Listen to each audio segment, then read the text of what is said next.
Welcome, everyone, to this Skoll World Forum session. Time is running out. Learn from the Earth's Guardians. We're delighted to have you here. In your Zoom configurations, please make sure you choose your language, even if you're listening in English. Thank you.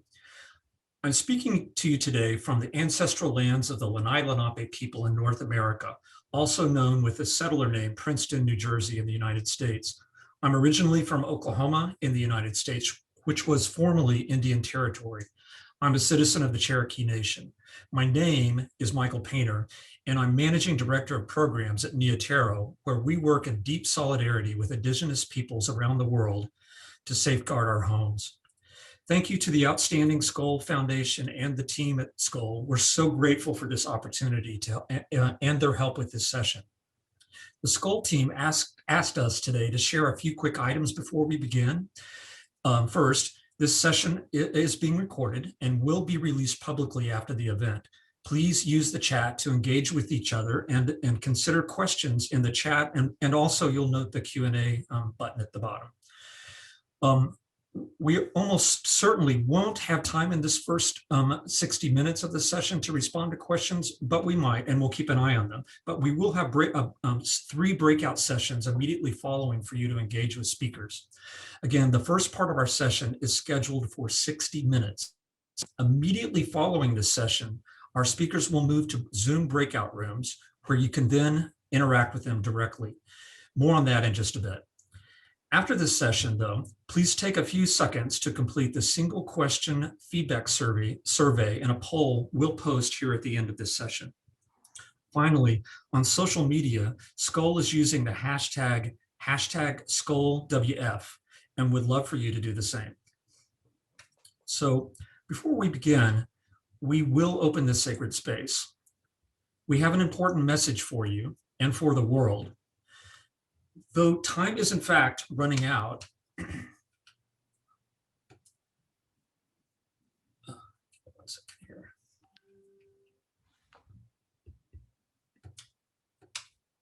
Хорон шуугиолон олон дэлхийн Skoll форумд оролцож байгаа хүндэт ноёд хатагтай эрхэмсэг зочид төлөөлөгч та бүхэнийг үйсэн ариухан хэргийн бүтэмжтэй явахын төлөө анхамтын зүйлийн нэрийн өмнөөс та бүхэндээ мэдчилж байгаадаа бид бүхэн туйлын их баяртай байна.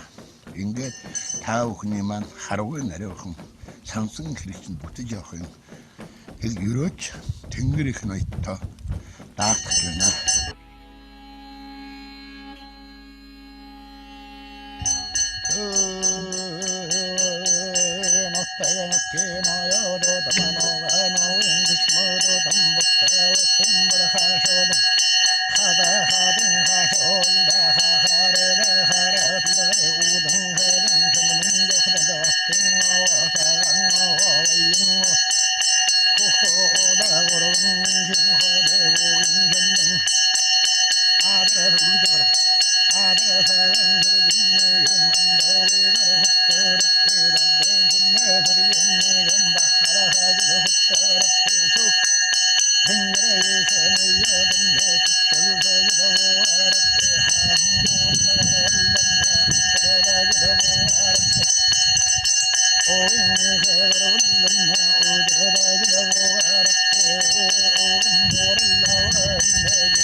hooray, hooray, hooray.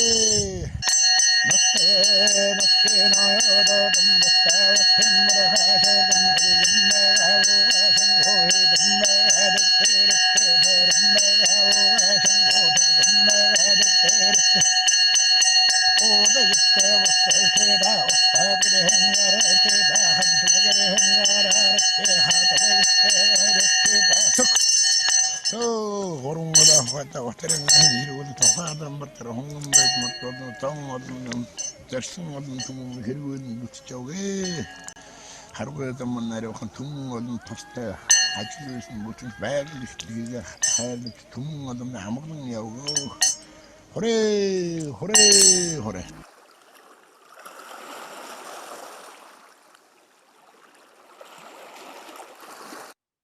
Thank you so much to Ayumbatard Saran, member of the Elders Council of the World Union of Spiritual Practitioners and head of Tingrian Sulder, the Association of Shamans of Mongolia.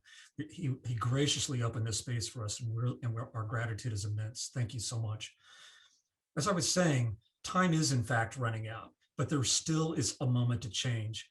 Indigenous understand that. We have been safeguarding and protecting our homes for time immemorial. We welcome you to join us. It's still not too late for you and for us. In today's session, you will hear from Indigenous leaders around the world sharing wisdom with you. First, though, I'd also like to open our space with a poem by Native American poet laureate Joy Harjo. She's Muskogee Creek from Oklahoma. The name of the poem is Don't Bother the Earth Spirit, and it's from her collection of poems, How We Become Human. Don't bother the Earth Spirit who lives here. She is working on a story. It is the oldest story in the world, and it is delicate, changing. If she sees you watching, she will invite you in for coffee, give you warm bread, and you will be obligated to stay and listen. But this is no ordinary story. You will have to endure earthquakes, lightning, the deaths of all those you love, the most blinding beauty. It's a story so compelling, you may never want to leave. This is how she traps you. See that stone finger over there? That is the only one who ever escaped. We now have a brief video message from Indigenous Guardians around the world before we hear our speakers.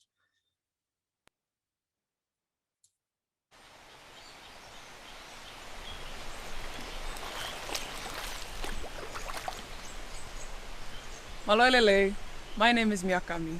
For generations, my ancestors have been guardians of our islands, protecting our land and oceans, taking only what they needed to survive.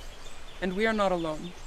We thank you for honoring the responsibility we share to each other and to every being on this planet. So we ask you to release yourself from all distractions, take a deep breath, and listen.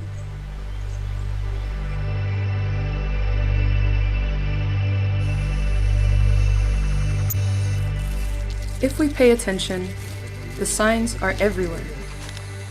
Plant and soil, rock and river, every being on this earth shares a fundamental, reciprocal connection with all others. This guiding principle of Indigenous science is at the heart of all our interactions, and is especially evident in Earth's most biodiverse places.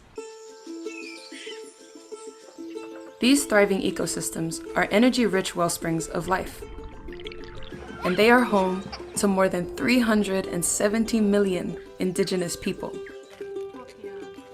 For generations, we have shaped and been shaped by these lands and waters, gathering knowledge from their cycles and rhythms, developing ways of being that sustain our communities and our lands.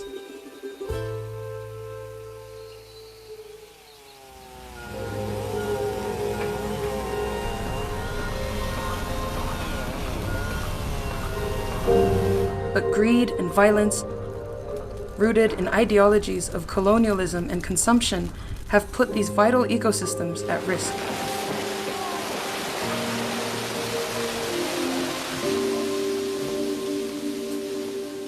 But we have withstood such forces and more. Our resilience and knowledge represent the fundamental way forward to protect these thriving places and all our futures. We are the Indigenous Guardians. We are the caring, unyielding protectors of an area more than twice the size of South America, spread across 87 countries. We safeguard over a quarter of the Earth's land surface and the life force on that land, which includes, for instance, more than 80% of forest biodiversity. We continue to innovate to further strengthen our ways. And we must be full partners to increase protection of global land and sea to 30% or more. We all have an opportunity for a shared future, born from our Indigenous ways of living and knowing. A future in which we continue to fight, continue to tell our stories for future generations. A future based on the interconnectedness between all beings. A future built on Indigenous guardianship.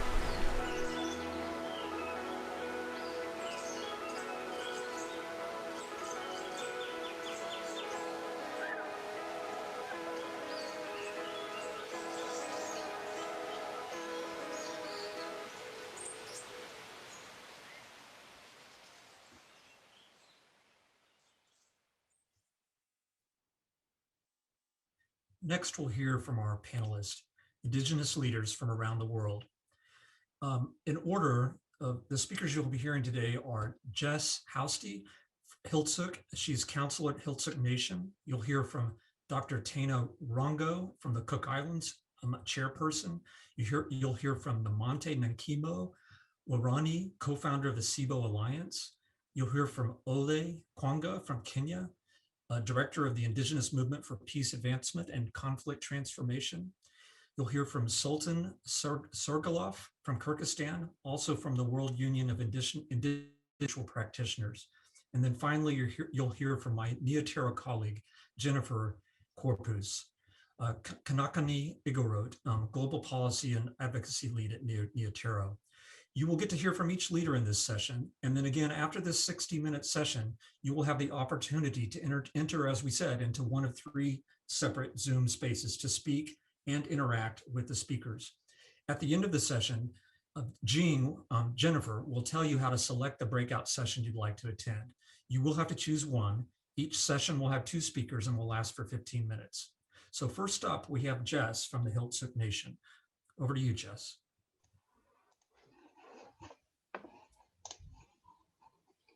Yo. Joel, do you have my PowerPoint? Wonderful, thank you so much.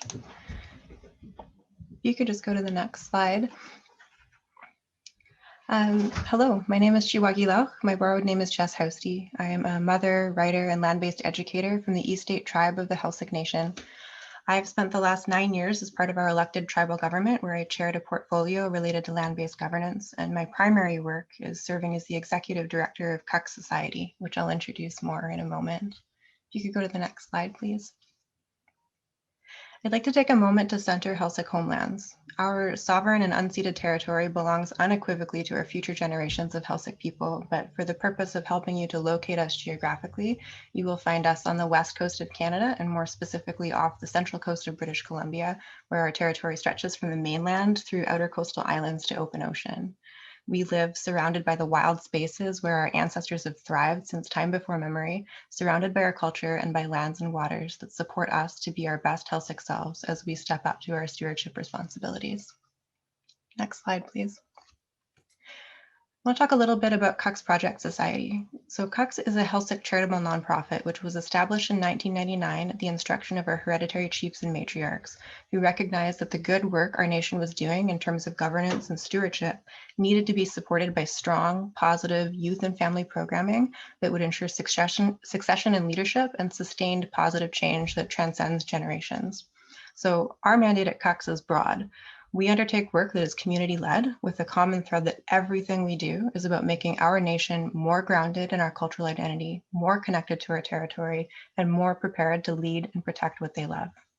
Next slide, please. We have around 1,500 people in our village of Bella, which is in the heart of Helsik territory. And from this community space, we steward and protect over 35,000 square kilometers of unceded ancestral homelands. In our community, our programs at CUCS are currently very focused on food security, and we support more than a third of local households in our community to grow their own food, and we run a suite of programs focused on increasing accessibility and revitalizing the ethical harvest of ancestral foods from the wilds of our territory. Our comprehensive food systems work is focused on building resiliency and community around the act of localizing our food economy. In addition to our food security work in our community, we run a library, we support a local radio station, we run a community sawmill, and we collaborate with other local social agencies on a variety of healing and education programs. Next slide, please. Seasonally, we also take our programs out on the land with the goal of building more intimate and confident relationships between our youth and families and our motherlands. We do this through deep and immersive land-based programs in the same spaces where our ancestors thrived, where our participants are learning about our language and stories, our ceremonies, our foods and medicines, and the system of laws and values that guides us.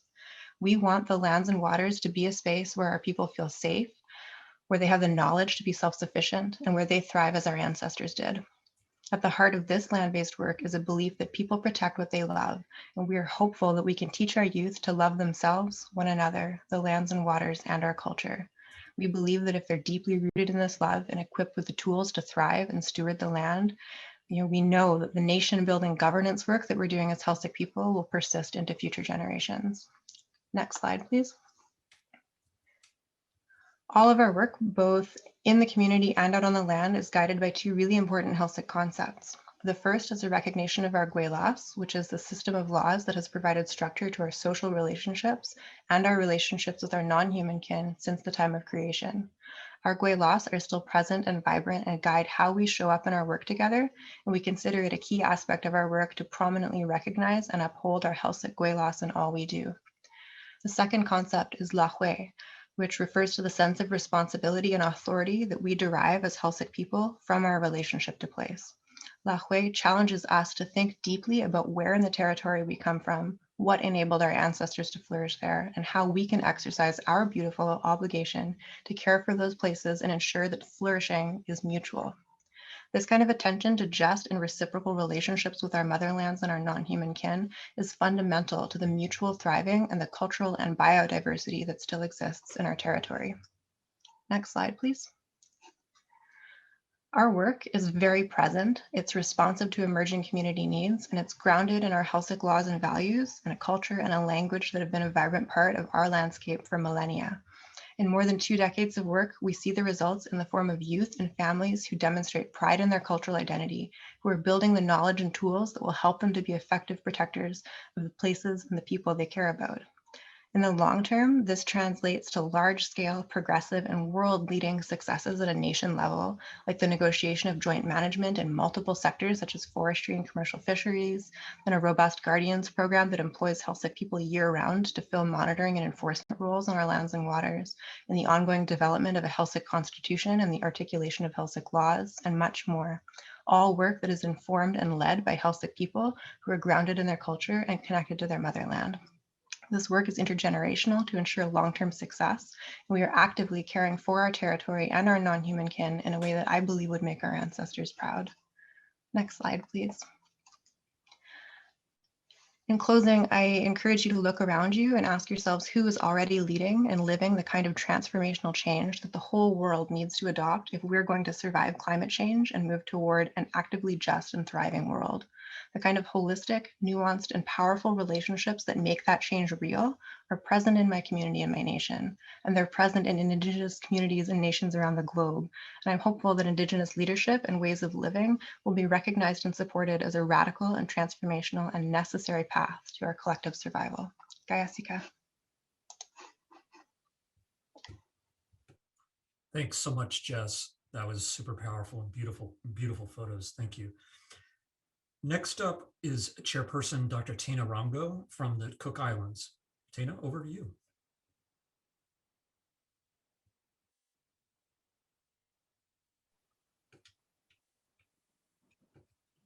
Play the video, please. Sure. There you go.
Kia ora, everyone. I'm honored to be here on behalf of Oceania.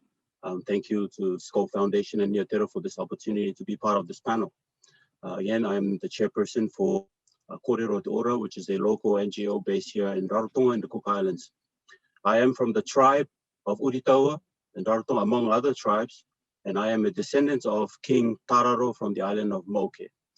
The chant that you just heard is a prayer for safe journey by my ancestor some 30 generations ago. That's about 900 years ago, as he voyaged from Avaiki to his homeland, Moke.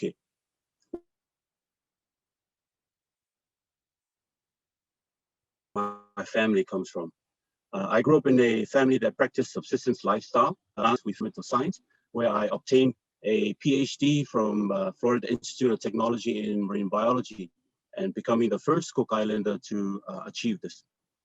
The Cook Islands consist of 15 islands scattered over a 2 million square kilometers of ocean, with less than 1% of this space consisting of land. So we're pretty much surrounded by ocean. Indeed, as the videos before have shown, Indigenous people of the world have been guardians of our natural resources for centuries. We are the knowledge holders of the sky, land, and sea, and in these spaces that we call home. Today, we recognize the importance of these knowledge to help us manage sustainably our resources and protecting our environment. However, over centuries of colonialism and later on capitalism, this has led to the disconnect of our communities, our people from their land and resources. Capitalism promotes fragmentation of communities because it encourages competition. On island communities, you need a collective mindset in order to survive because of limited resources. We place monetary value on our resources. We no longer think of our resources as resources, rather as mere commodities. Now, all of these things have brought greed, as the videos prior mentioned, and disconnect. Here in the Cook Islands, we've seen, like other places in the Pacific, environmental degradations because of unchecked development, habitat destructions, nutrient loading, solid waste issues, overfishing of our marine resources, and lastly, the erosion of our culture and language. For us here in the Cook Islands, one of the biggest culprit for this is our education system. We, for the last century, have adopted a New Zealand-based curriculum. And in this curriculum, we pretty much know more about New Zealand and the ways of the West than we know our own backyard. So in essence, we have been taught to leave. Over 80% of our population live in New Zealand and Australia.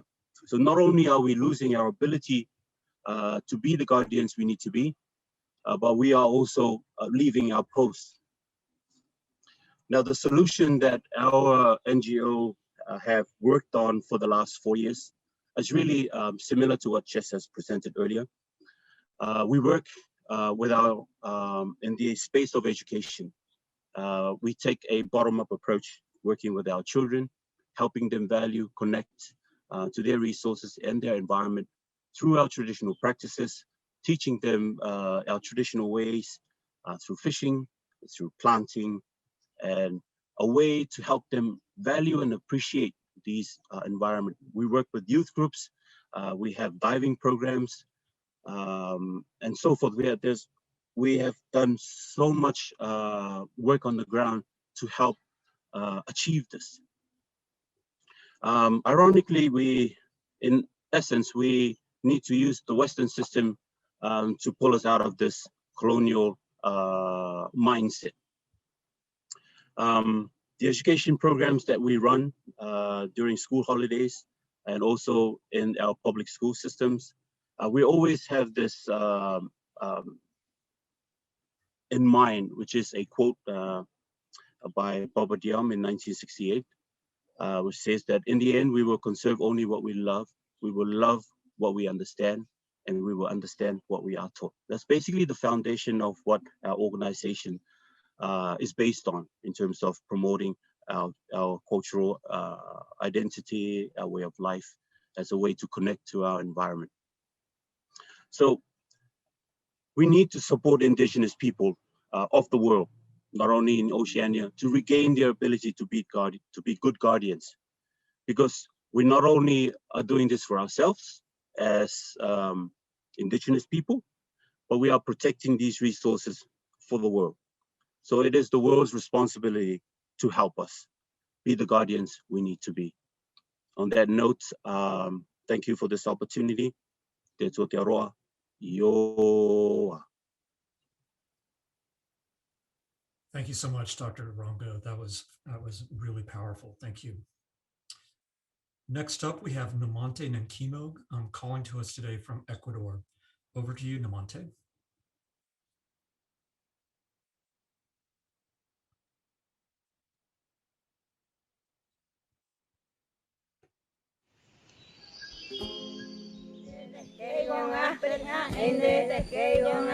Caminamos en la tierra, la comida produce en la tierra, el agua sale de la tierra, el bosque da el aire al mundo.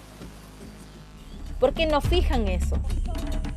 Mi nombre es Nemonte Ninkimo, soy mujer guaurani. Vivimos aquí en la selva Nemompari. Tenemos que nosotros mostrar al gobierno, al mundo, que nuestro territorio existe lleno de vida.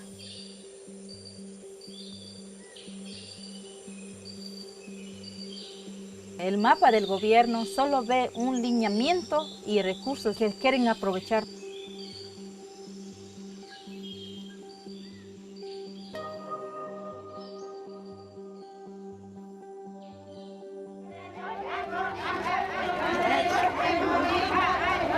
Para nosotros, pueblo guaraní, no existe el bloque 22. El petróleo tiene que quedar debajo de nuestra casa, no hay que extraer. Hemos visto nuestro propio ojo, el petrolero trae solamente la enfermedad y la muerte.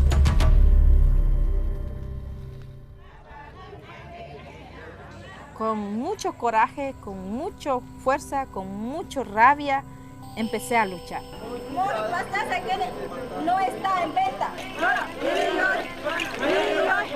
El gobierno no tiene que pisar encima y no tiene que matar a nosotros.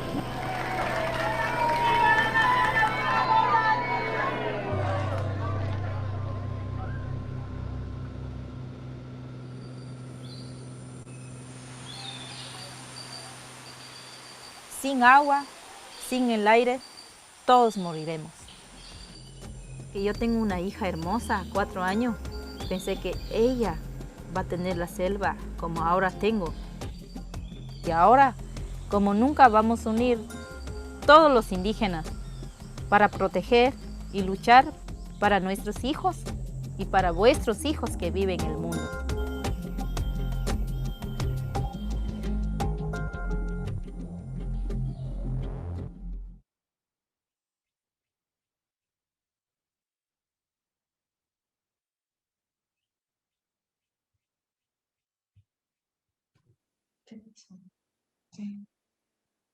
Namante, I think you have to turn on your camera. Ven. ¿Quiere encender mi cámara?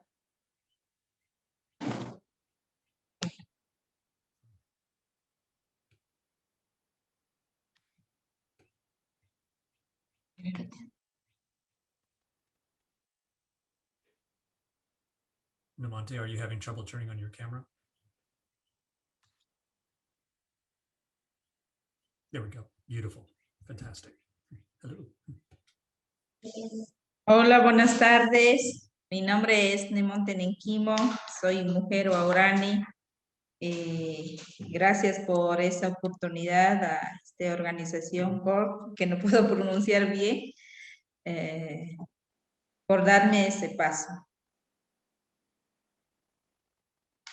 Bueno, yo como mujer guaurani, joven, madre, he estado al frente llevando esa lucha de seguir protegiendo nuestra naturaleza, donde nuestros ancestros luchaban por miles, por siglos años, y que ahora seguimos luchando porque sabemos el bosque y la selva nos ha sostenido, es nuestra casa. Y además nosotros somos pueblos guaraní recién contacto, hace 50 años atrás no somos guaraní que hemos hecho una civilización contacto al mundo occidental mucho años atrás. Tenemos conocimientos, valores muy activos, muy frescos, digamos, y con el contacto nos ha perjudicado una parte de nuestro territorio, se ha entrado petrolera, pero donde nosotros actualmente estamos viviendo es un lugar, 180,000 hectáreas, que todavía no existe carretera, que todavía no existe petrolera, pero sentimos cada vez más amenazado por el gobierno, por el capitalismo mismo, que donde nosotros vivimos ven recursos. Para ellos es un recurso para aprovechar, pero para nosotros es una vida que nos ha sostenido, el aire, el agua, la tierra, nuestra comida, nuestra vivencia, nuestro conocimiento. Eso es muy importante que, como ahora en nueva generación como Urani, estamos construyendo con los abuelos, con los jóvenes niños, para seguir teniendo ese bosque. Es un trabajo, es un proceso muy fuerte que estamos llevando control, nuestro territorio, nuestro entorno, en donde nadie puede entrar nuestro territorio a seguir explotando, a seguir matando, si no estamos fortaleciendo, trabajando en forma unidamente para seguir teniendo diversidad. Todo lo que hacemos, luchamos y tenemos mucho amor y respeto tenemos hacia la selva, no solamente es para pueblos guaraníes, sino todo el mundo que vivimos en planeta, estamos aportando el aire, el agua, que es muy importante para la vida y en futuras generaciones. Y por eso es importante también estamos trabajando con los niños en tema de educación, educación propia, para que ellos, los niños, los jóvenes, tengan ese conocimiento, tengan esos valores, tengan ese valor de seguir cuidando y protegiendo. Eso es importante, porque tenemos muchos desafíos si nosotros no educamos a nuestros jóvenes, a nuestros niños. Los ancianos van a morir, los abuelos mueren, ellos son únicos conocimientos que por miles de años nos sostienen. Si ellos mueren, nos debilitaremos. Por eso es muy importante que estamos enfocando de trabajar. Estamos formando también a los jóvenes que se controlen, vigilen en entorno de nuestro territorio. También me gustaría decir un mensaje. No solamente empezamos a luchar solo los pueblos indígenas, sino todas las sociedades que vivimos en este planeta, tenemos que proteger, tenemos que educar a nuestros niños. Sino de qué hablamos en futuras generaciones. No vamos a dejar nada, nos perjudicarían directamente a los pueblos indígenas, especialmente seremos destruidos nuestra selva, nuestro agua, nuestro aire, y luego nos perjudicaría cambio climático donde estamos viviendo en global. Por eso nosotros pedimos a la gente que vive en las ciudades que tenga esa conciencia, que nos apoyen de manera aliarse para poder hacer cambio, para seguir manteniendo esa equilibridad, que no se explote. Necesitamos trabajar, necesitamos hacer acción con toda la sociedad.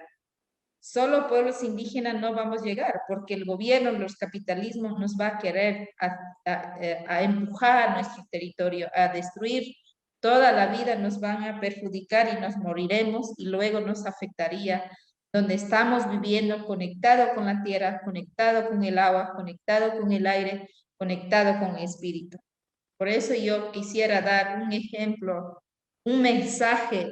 Eso es trabajo no solamente para el pueblo indígena, sino toda la humanidad que estamos viviendo en esa tierra, conectado con esa tierra, debemos trabajar juntos de manera constructiva, estratégica, apoyando a los pueblos indígenas en todo el mundo que estamos viviendo, protestando, pidiendo ayuda y también estamos arriesgando la vida para poder desarrollar al capitalismo, a sociedades.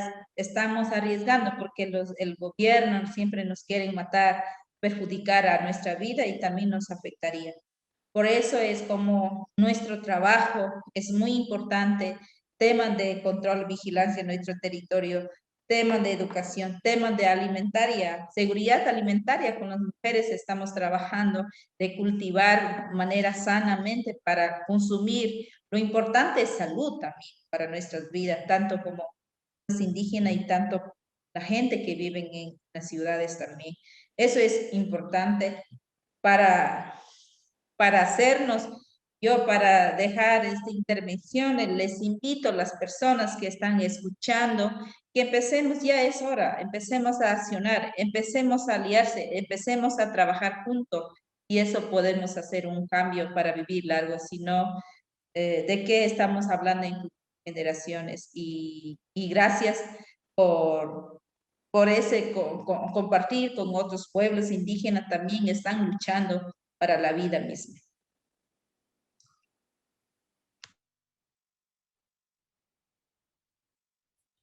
Thank you so much, Namante, for that message to the world and for protecting your home and the forest so fiercely. Next up, we have Ole Kwanga. I'm calling today from Kenya. So over to you, Ole, and make sure you turn on your video so we can see you. Give you a second to do that. Hello, everyone. Great. Yeah, I hope you can hear me. I'm reaching out from the territory of the Laikipia Maasai. I'm happy to be here to share. I am Madi. I'm the director of and founder of Impact. I'm an organizer. I support communities to protect their territories. Kindly get the video, the pictures going on. So I am a Laikipia Maasai, and for the Maasai, land or territory is the heart. They say that the land is the heart of the Maasai, and the cow is the soul. And the soul and the heart is what define and create the foundation of the Maasai cultural identity. Here, where we eat life from our land, and we act life from this land, and we protect the land because it gives us sustenance. So here, we live in dry land where we get water for our lives, for our livestock from the shallow wells. So we live in northern Kenya. Most of it is very dry, and I think this is exactly the setup that is known. So it's about an identity and a culture that helps us protect the territories where we live. Next, please. Our culture is what really helps us protect the guardianship of our territories of life. Here you see young youthful warriors. They express their identity through dance, song, and they also do this because it's part of. If you look those warriors, you see them. They have the birds. That's an identity that connects them with nature. And if you see the nest next to the acacia tree, it's a whole connected. People are connected to the land and nature and wildlife as well. So we are taught from the young age to link and directly to express our identity through our own cultural expressions. Next, please. So our bicultural landscapes are very dry, and here you see young boys are introduced into nature by looking after young goats. But if you look background there, you see the large-scale infrastructure is now threatening the ecosystems, the territories of life. And if you look at that's way further north, up next to Lake Turkana towards Ethiopia. That's the biggest wind farm in Africa, worth about $7.6 million. It has taken a huge chunk of land. Some of this infrastructure are good, but they are threatening the ecosystem in which the Maasai and the wildlife thrive. So this is exactly some of the threats we are now beginning to see, and they fragment identities, they fragment communities, they delink communities from their own land. Next, please. These are typical. This is one of the communities that I work with. This is my own community, the landscape, the territory of life of Ilingwesi people. You can see the cattle, and just very close here you can see the giraffes. This is one of a community that has been successful in guarding, in protecting, safeguarding its own land for its own for the benefit of their livestock, both for the benefit of the wildlife, but also for the benefit of the people. In land in Maasai, land has names. This is one space that is called the place of the acacia trees. Livestock also have names. Individual cows have names, just like human beings. This shows a direct link and connectivity with land, cows, and also livestock. The Ilingwesi is one of the successful communities in terms of protecting, taking lead in protecting their own territory, but also for the common good of everyone. So the coexistence between livestock and people and livestock and wildlife is one of the key foundations of our identity. Ilingwesi itself is as a name, it says the people of the wildlife. That's the name of the Ilingwesi, which is one of the sections of the Maasai. Next, please. Yeah, this now the outcome of this is an outcome of colonialism, colonizing nature. This is one of the biggest ecosystem. It was in Europe Basin in northern Kenya, and it protects about 6.3 million people with over 200 species of different wildlife. And so upstream towards Mount Kenya, a lot of water is being drawn for irrigation, for flowers that are exported to Europe. But also you realize that there's a lot of oligomes up there. So the water is drying up. This is what really connects people. Water is a connector. Water is an enabler. Water is a spirit. Water, this river among the Maasai culture is called the hand of God. It's what gives us life. But you realize now it's actually almost drying. Next, please.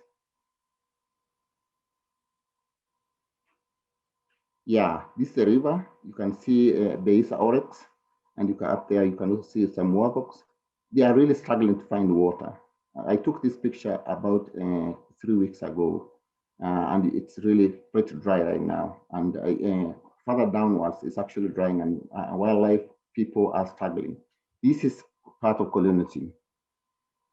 So I think this is what we mean to say that indigenous peoples are the key protectors of nature. Next, please, and the last one. Yeah, every year, my organization and other organizations, we organize what we call a camel caravan as a way to protect this ecosystem, to protect this river, to protect life, to protect the territories of life. We organize, we convene every August on the 9th, we convene a camel caravan. We also use it as a way to mark the International Day for the Indigenous Peoples. But the key message here is peace and prosperity will be realized only if indigenous peoples are given, are strengthened, supported to really protect their nature. And every year, this is exactly what happens. Thank you so much, and I appreciate having been in this space.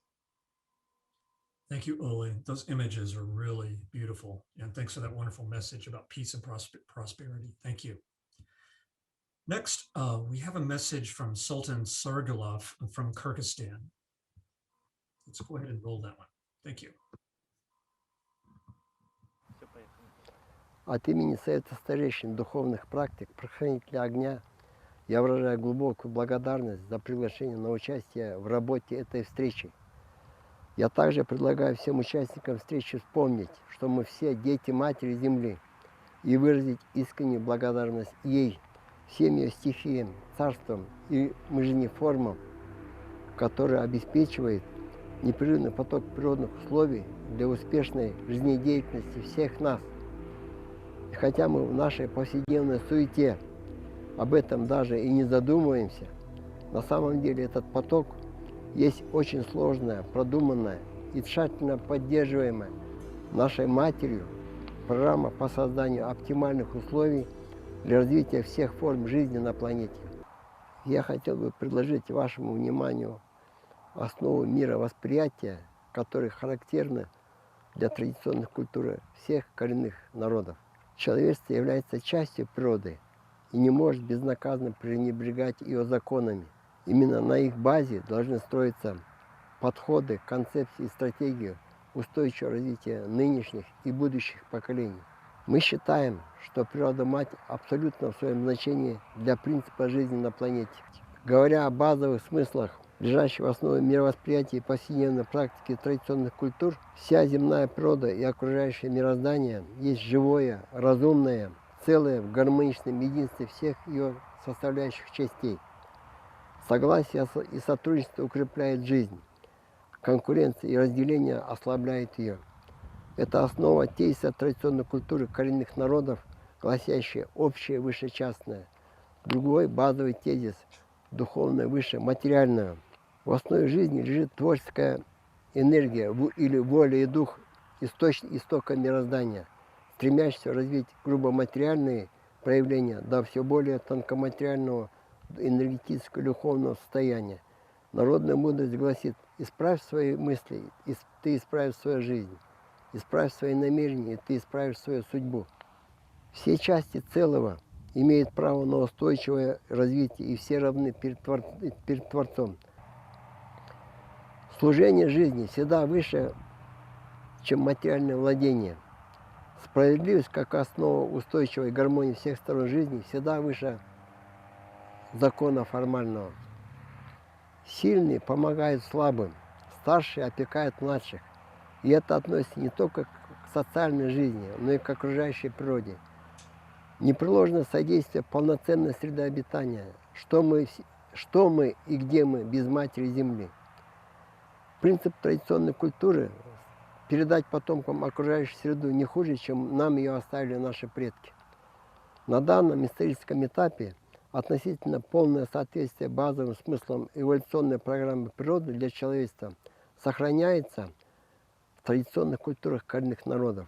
Два фактора явно подчеркивают их отличие от современного общества. Это бережное отношение к окружающей среде обитания и ее ресурсам в сочетании с разумным потреблением, а также акцент на факторе общинности как основу устойчивости и стабильности социальной жизни.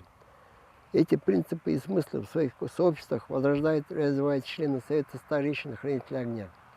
Именно в сохранении этих смыслов и принципов и их дальнейшем развитии в синтезе с современными природосберегающими и органическими технологиями заключается смысл модели «Органический аймак», который реализуется в 9 селах Таласской и Нарынской областей Кыргызстана.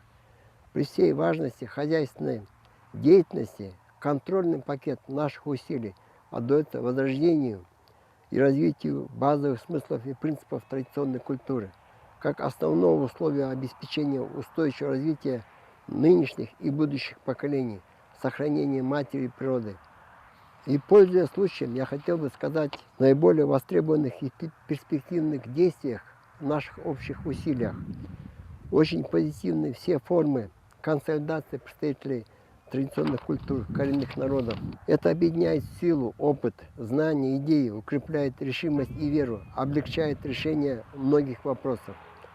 Но сейчас наступил более значимый момент – реальная возможность консолидации потенциала традиционных культур коренных народов и энергетического потенциала сохранить в экосистем западного и восточного полушарий всей планеты. Мы совместно можем обсудить и сформировать единую, обоснованную в формате международного круглого стола или международной конференции позицию с участием экологов, ученых, социологов, философов, уважаемых и честных людей с высоким международным авторитетом.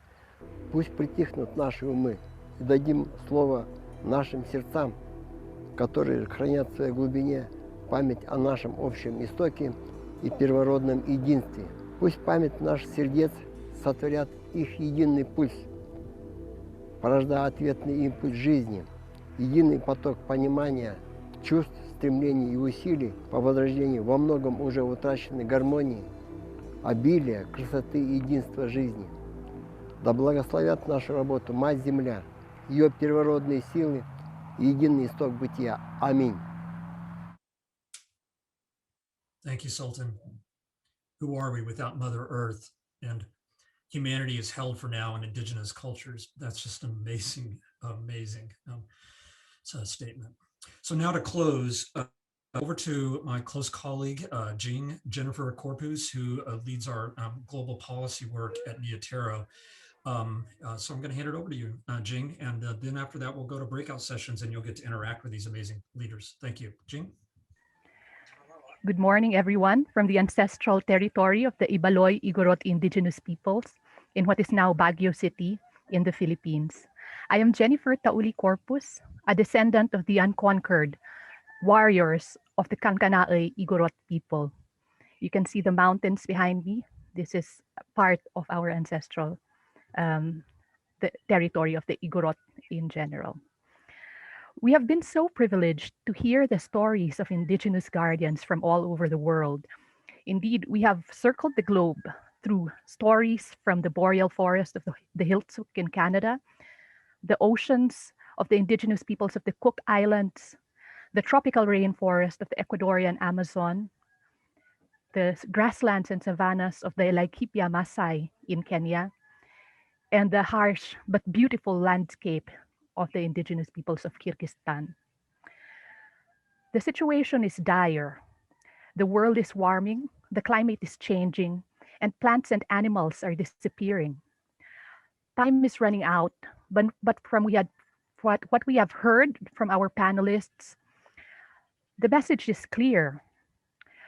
We have a chance to avert disaster if we let our indigenous guardians take the lead in caring for the earth. We have listened to stories about how indigenous peoples are maintaining, restoring, and strengthening their relationships to their lands, waters, and to living and non-living things, members of their community. We have heard about making sure to maintain love and care for place, about intergenerational transmission of knowledge, about keeping the balance, and how indigenous peoples have been keeping threats at bay. At the global level, policies and strategies are being crafted to guide efforts to curb catastrophic climate change and species extinction. Current proposals on the table present important potential opportunities for indigenous peoples, but also potential dire threats to their rights. As world leaders seek solutions inspired by nature through what they're calling nature-based solutions, the specter is once again being raised, and the fear among indigenous peoples of widespread land grabbing and displacement. There is a fear that may take place once again. Any solutions inspired by nature must ensure a human rights-based approach and safeguards against violations of the rights of indigenous peoples. Ultimately, the vision of living in harmony with nature can only be achieved if we let indigenous peoples lead, if we give them the right support, and if we continue to be inspired by indigenous peoples. And we have heard very powerful stories about what indigenous peoples are doing and about how it's important to support them to continue doing what they are doing. I leave you now with a question or a powerful statement from our first speaker. She said that in everything they do, they are guided by one principle. They want to make their ancestors proud. So in everything we do, in the solutions that we seek, we should ask ourselves, what kind of ancestors would we like to be? What kind of world would we like to leave our descendants, our children, grandchildren, and great-great-grandchildren. And if we're able to let indigenous wisdom and spirituality and relationships guide us, then I think that we would be on the right track. I think we have probably no time now for questions, but we do have some breakout groups organized, and we would invite you to choose a breakout group once that prompt appears on your screen. There is also going to be a single question survey from Skoll that we will invite you to answer.